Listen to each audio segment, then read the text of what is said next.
Nais mo bang alamin kung ano ang kakayahan at talento at paano ito gamitin upang mapasaya ang sarili at kapwa?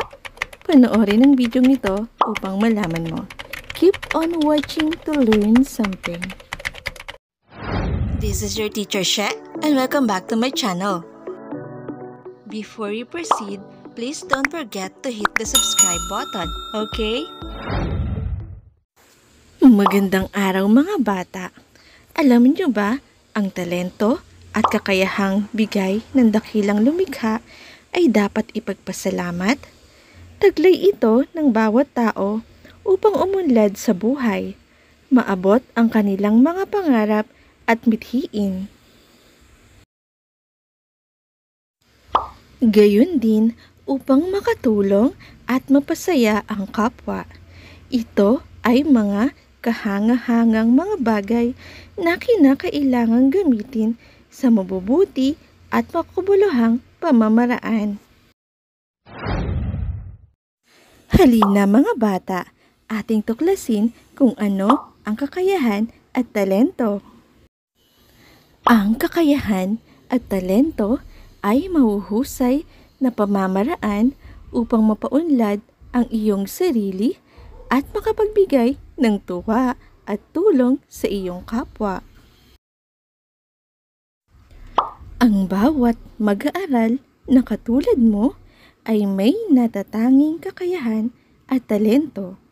Sa pamamagitan nito, makatutulong ka sa mga bagay na di kayang gawin ng iba upang magtagumpay sila.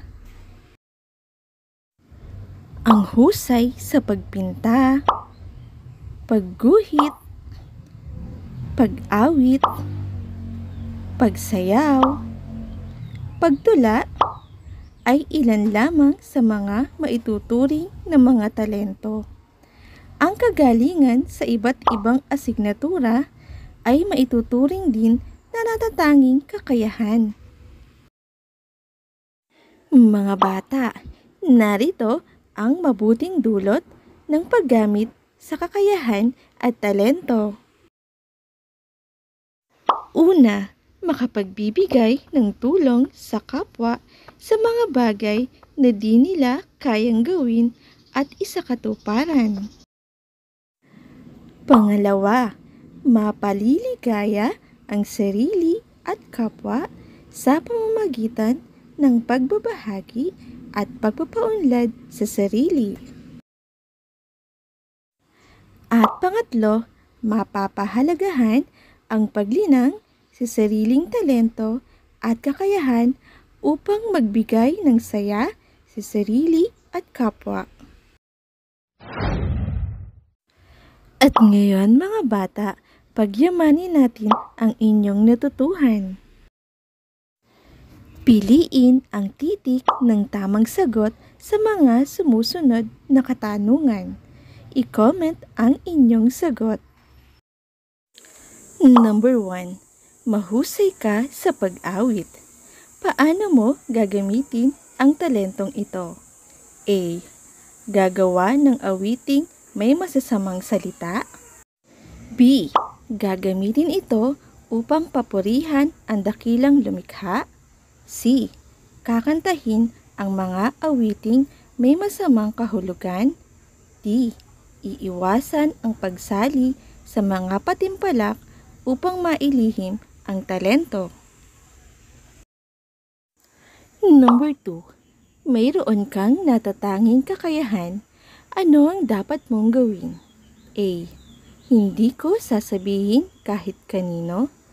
B. Ikahihiya ko ang aking kakayahan. C. Hindi ko ito ipaaalam kahit kanino. D.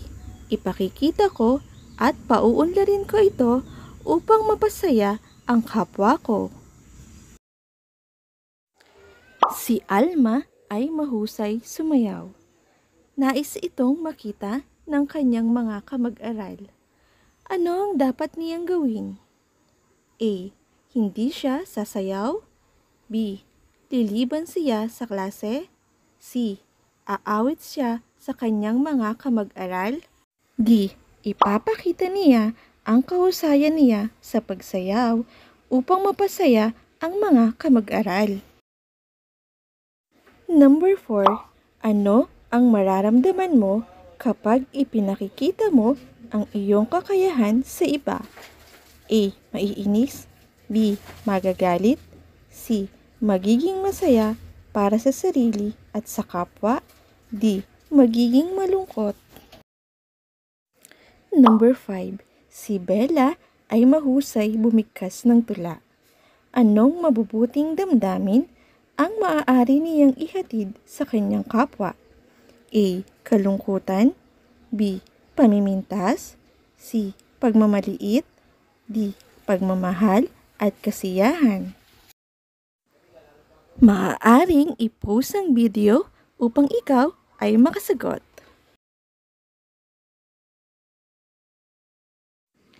Narito ang mga tamang kasagutan. Nakakuha ka ba ng perfect score? Magaling! Isa-isip ninyo ito, mga bata. Ang bawat tao ay mayroong kanya-kanyang kakayahan at talento. Sikaping pagyamanin ang kakayahang iyong taglay. Paunlarin ang mga ito. Palakasin ang iyong kahinaan upang magtagumpay. Gayon din upang magdulot ng kasiyahan sa kapwa na makapagpapakita ng pagpapahalaga sa kanila. Thanks for learning with me. Subscribe to my channel for more educational videos. God bless us all. Bye!